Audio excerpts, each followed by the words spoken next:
Yo, what's up everybody, it's Tuna. In this video, I just wanted to sort of update you guys on what I'll be playing in this league and in general, my plans going forward and all that kind of stuff. So I was sort of waiting on the skill gems to see what I wanted to play. My backup was always going to be Lightning Arrow, you know, it's one of my favorite builds, but I have league started that build now about 4 times. So I want to do something different, right? So a friend of mine showed me this build and it's pretty damn cool. If you guys know Captain Garbage, you know he makes some pretty interesting stuff. And that is, this build here. It's an Exsanguinate Miner. This is the current gear that he had after a few days in Group SSF. So he was playing with a few of his friends, including myself in Group SSF, and he managed to amass some pretty cool gear, you know, including the Scepter and the Heat Shiver and all that kind of stuff. So, you know, all of this stuff is for the current league. However, I have worked on the PoB to make it so that it's updated for the next league. You know, accounting for the fact that obviously there's not going to be any reservation efficiency here on the Ashes and that sort of stuff. Let's talk a little bit about Heat Shiver, because Heat Shiver did get nerfed, right? Heat Shiver got a pretty hefty nerf in that it doesn't get the additional 70% cold damage as extra fire from frozen enemies. It's now only 30% and 30%. But this helmet is still insane. It's going to give us 60% as extra, as conditionally 30% because we want the freeze. However, with this build, we're going to be able to do that. So I just want to kind of show you guys the premise of this build and why I chose Exsanguinate as a mines, you know. So Exsanguinate basically is the only spell in the game that is able to instantly hit enemies, in the sense that, like, as soon as a mine is triggered, it will instantly hit an enemy. And so when you combine that with Minefield, what happens is that they're detonated, and they're detonated in a sequence, right? So the Exsanguinate will target one enemy, and then, you know, will kill them, and then it will instantly target another enemy as soon as the next one detonates, and so on and so forth. So you don't get this sort of effect of a mine detonates, and there's a travel time, and because this projectile is traveling to it, the next mine detonates, and it also aims at that enemy. It will always aim at other enemies so long as you have killed with the previous mine. And what that looks like is like this. I'll quickly showcase a map. You know, once you stack enough mine laying speed, it's going to feel pretty damn good. You stack up your frenzy charges and you pretty much shield charge around. And yeah, Exsanguinate, it does some pretty insane clearing, as you can see. It is not so bad at all, and we're going so fast because we are getting as much attack speed as possible on our gloves, as well as some nodes on our tree. In general, like, people really underestimate how good attack speed is on shield charge builds. In the past, we used to get things like, Bright Peak to make sure our attack speed is, we have high attack speed and that kind of stuff. You can see that this is a T16 map. It is not juiced at all, right? Like, it just has some damage mods and whatever. So yeah, that is what kind of the clear looks like. The build is really zoomy. It feels really good when you shield charge around. And Minefield, since you have so many frenzy charges, you know, you have 7 frenzy charges, you're throwing mines really, really quickly. And on top of that, you're actually able to cancel out of the animation of your mine throwing. And you can do that with, if you set to predictive networking mode. Once you go into game, at the login screen, you set that to predictive networking mode. You see that I throw and I instantly cancel it. It's more apparent when I have my frenzy charges, but you can see it there. Like, you can throw and cancel. That is a pretty obscure mechanic of predictive, and in general, like, yeah. If you time it correctly, you're going to be able to throw and cancel, and sometimes you'll see that, like, you'll get decent like that, but yeah, most of the time you'll feel pretty good, and you'll just be zooming around on the build.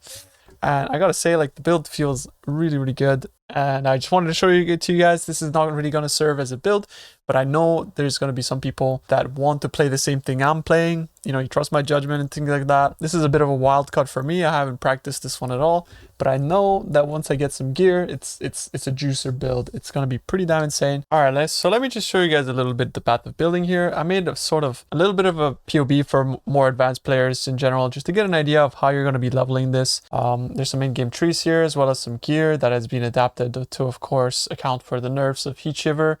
And also, of course, you're not going to be using Ashes anymore since the quality is not that great anymore. But in general, yeah, you want to aim for a replica Dragonfang. This amulet is going to be pretty good. It's going to give you some reservation efficiency, charisma, and that kind of stuff. So yeah, this is more the endgame gear that I'm going to take you guys through it. But of course, I have more of a league start scenario, and basically how you're going to be able to swap to Exsanguinate and when you're going to be able to swap. It's really important. So with the gear that I had, you know, inputted in Path of Building, which you can see, I'll link it in the description. You get about like 10 million damage once you've set amount, you know, about like 5 active mines or something like that. So yeah, I mean about 11 million damage when you have 5 active mines, which is going to be pretty much all the time since you are throwing with minefield, right? You can actually get to number, I think it's about 9 mines. If you're just like constantly throwing, you can see that you have about 12 to 13 mines. If I was to set this number up to like 10 or something like that, you get more damage because we're using high impact support. Let's just keep it at a modest 5. You are going to be getting an average hit of 400, and to enable heat shiver, you definitely want to have Winter's Embrace because you know you want to have more freeze duration to be able to have more consistent freezes in general. And in late game, ideally, we would like to actually have an Impossible Escape or Hexmaster that you know gets Heart of Ice, which is a lot of damage, as well as Breath of Rime for increased cold, ailment duration, which is really good there for sure. But anyways, this is more of what like the end game gear looks like. Let's talk a little bit about the league start scenario where we're going to be using Herm Sorrows because, you know, it's the only way that we can actually consistently convert our damage from physical to cold damage. Otherwise, you'd have to be doing some pretty crazy stuff with Ashling gloves or Eldritch Implicits and whatnot. So yeah, using Herm Sorrows, and you're just going to be using like a +1 amulet with some resistance and some life, and the rest of the gear is just template there, of course. Yeah, you're going to want to be getting a bunch of attack speed and that kind of stuff. But make sure you also go to the bottom here because you want to be swapping to the other trees. And you can see that once you swap to Herm Sorrows, we're about here, and you can also swap to, you know, earlier gems like Exsanguinate here on a 5 link or something like that. We have our endgame gems here, and things are going to be interchangeable, of course. So yeah, you know, and power support, you're not going to have access to early. You can swap that with trap and mine damage, and chain as well. It's really good. Like chain is completely broken with this build, but if you feel like you are lacking damage, you can always go into the Path of Building and just check out here what you can exchange. Increase critical damage is going to be pretty damn good since we're pretty close to cap. So yeah, you want to be probably swapping increased critical damage instead of empower until that's level 4. Going to give you the most bang for your buck. The rest of your stuff is probably going to be just about the same. There's nothing really here insane. Maybe like enhance, you know, you're not going to be ticking that, but enhance is going to give you a little bit more avoidance. So that's nice to have when you can get it. Let's link to Dread Banner and Generosity. And then the rest of your auras are just going to be Skitterbots. You got an Enlighten here, but you can, you know, you're going to want to be getting that as soon as possible. Enlighten is pretty good. I allocated Divine Judgment here, but you ideally want to be getting something that gives you reservation efficiency, like, you know, you probably want to be anointing Sovereignty, which is triple silver, which is going to be kind of expensive. So it is a little rough, honestly, the mana reservation efficiency. But in early game, like for example, if you don't have an Enlighten, you kind of have to just give up your Dread Banner. It kind of sucks, but it's the only way that you can actually still manage to fit 250% auras, like Hatred Grace as well as Skitterbots, and it just dropping Skitterbots is just too much damage loss, so I don't really want to do that. Alright, so yeah, you're just going to be dropping your Dread Banner in the early game until you can get an Enlighten level 3, right? And once you get an Enlighten level 3, that's when you can swap over to, you know, fitting your Dread Banner in again. That about sums up the endgame gems, but I also made some early leveling gems. So for like level 1 to 12, you're going to be using Rolling Magma. And then once you get to level 12, you can swap to Lightning Trap. Lightning Trap is pretty damn good, I'll be honest with you guys. Up until level 26, or 28, sorry. 28 is when you want to swap to Pyroclast Mines. You're going to have that on a 4 link, right? So Pyroclast with Sift Assembly, added cold damage, and Charge Mines. Charge Mines is insane, and you're going to want to like pair Charge Mines up with Swift Killer. So as soon as you ascend to Lab, you can grab Swift Killer, and you're going to want to have this Frenetic here by that point. And then that's also when you're going to want to swap to Pyroclast Mines from Lightning Trap. And then you go into the endgame gems later. I'll also show you guys the leveling tree, because from level 1 to 12, that's when you want to go for Expeditious Munitions. You're going to want to be using Lightning Trap at this point.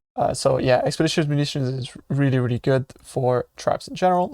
And then, of course, we'll grab Saboteur and we'll walk up to Snowforged. Even though you're Lightning Trap, Snowforged is still insane because you get access to this mastery, which treats enemy monster resistances as inverted. And then we can path out to here and Doomcast. We can start filling out some critical strike chance. We have so much access to crit, so it's pretty damn easy to get crit. Also, you get your life here, Blood Siphon, and that kind of stuff. At level 28, we want to get coordination for more attack speed, because we're going to work towards getting shield charge into the build, since you want to be doing the library, and you'll want to respec endless you know, this expedition's munitions because you are rerolling to mines, right? To pyroclast mines. Pyroclast mines shotguns quite a lot, so blast waves is pretty damn good for this. And you path through here, and you also grab devastating devices and explosive elements. And then what I would do is I would rush through here and grab frenetic, and at that point you know, like, you're doing a ton of damage already and you're moving around pretty decently fast. But yeah, you want to grab all those points. You know, I would definitely prioritize going for explosive elements and the frenzy charge, and then I would fill out the remainder of the crit so that like you can actually like move quickly early and you're not going to have like problems with damage. Pyroclast Mines deals a ton of damage. So then your second lab is going to be polymath, and at that point when you get polymath is when you want to be filling out more of your masteries, right? You want to grab as much masteries as possible. You want to grab the life mastery, the mana mastery to fit in some stuff there. And then you can also grab here, you know, 10% increased effect of auras and that kind of stuff. You just want to fill out as many masteries as possible, but then you want to be coming here because you need to be grabbing charisma to be able to fit your auras. And then you go for Heart Seeker as well as Fervor for the additional frenzy charge. At this point, yeah, you're about level 65, 67. You are getting a little bit of damage from polymath, about 10%. You know, you can keep filling out your masteries and stuff like that. But then this is where it starts to get like a bit more fleshed out with more masteries. This is when you want to swap to Exsanguinate Mines. So as soon as you have a 5 link, this, this is when you want to path out to Winter's Embrace, because you want to get Winter's Embrace paired up with Heat Shiver. There's a couple points invested, but trust me, like when you get Winter's Embrace and Heat Shiver, you're going to be feeling pretty good. We grab Force Shaper as well as the Mastery here. Force Shaper is nice because it gives you attack speed and some Fizz gain is extra. So the Fizz gain is extra chaos is pretty bad because we're not scaling chaos damage, of course, but the attack speed is really good. And also the Mastery is pretty damn good as well because we're going to be using Exsang, right? So 40% increased physical damage for skills that cost life. Exsang costs life, so that's just 40% increased critical damage. We grab some masteries here, like increased critical strike chance against full enemies. We're going to grab all the suppression and this mind mastery for some regen as well. And then we also grab the suppression here if you're equipped body armor, gloves, boots, have evasion, right? So you're going to be getting pretty much your suppression cap from just this here, as well as innervate in that mastery. And when you grab Exsanguinate is when you want to go and grab Trick Shot. Trick Shot is crazy. It's going to increase your clear by an absolute ton. And from this point onwards is when you want to progress onto your endgame tree, which is going to include clusters and stuff like that. So what that involves is you removing this entire side, getting an amulet like, getting an amulet with reservation efficiency anointed so that you can fit your additional auras without having charisma there, and the cluster. So yeah, as you're looking through this POP, make sure that you are selecting the different variants like the endgame gems along with the endgame gear and the endgame tree and whatever. Make sure that you're matching those up. This is more intended as like a showcase. I can't really put out a guide because I've literally just decided my league start today, and I wish I could have put out a league start, but I'll like a league start guide, but I'll probably work on a more comprehensive guide later on, you know, maybe in a few days, so that you guys that maybe are like looking to like reroll into something else if maybe you don't enjoy your league starter. Yeah, I mean, for me it's a wild card. I do not want to go out there and say that this is a tried and true league starter, that it's absolutely gonna shit on all content. I don't know, right? Like, I'm going into this myself also with a bit of a question mark, but I do know how good it is once you get some gear on it. So I think it's one of those builds that is worth working on, right? Like, it's really, really good. I think this clear is pretty damn close, if not better than Tornado Shot in some cases. I know that's crazy.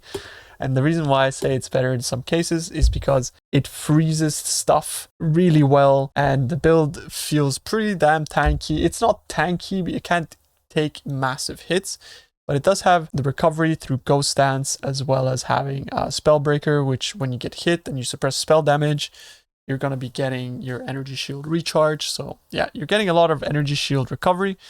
And then our life is being recovered through Kikuzaru and life and the regen mastery from the mines. This build is pretty damn pog in endgame, and in early game it's gonna be a little bit of a question mark, but once it gets going, it's amazing. And yeah, I mean, I'm just really looking forward to this league, and I hope to see you guys in the stream as well. I'm gonna be streaming, of course, the entire league start, and I hope you guys have a fantastic league start, and I appreciate every single one of you. And I hope you've enjoyed all the videos leading up to the league as well. I've had really a lot of fun making the videos. So yeah, thank you everybody for watching, and thank you for coming along with me on this ride. We've gained so many subscribers on this channel, in the past couple weeks. It's been crazy. Like I really want to appreciate every single one of you for that. So thank you everybody for being here. I appreciate it. Have a good one, chat and friends and everybody. I don't know why I call you guys chat, by the way. I'm just so used to saying chat as if you're just the chat entity. Like, I need to get this thing out of my head. All right, peace out, everybody.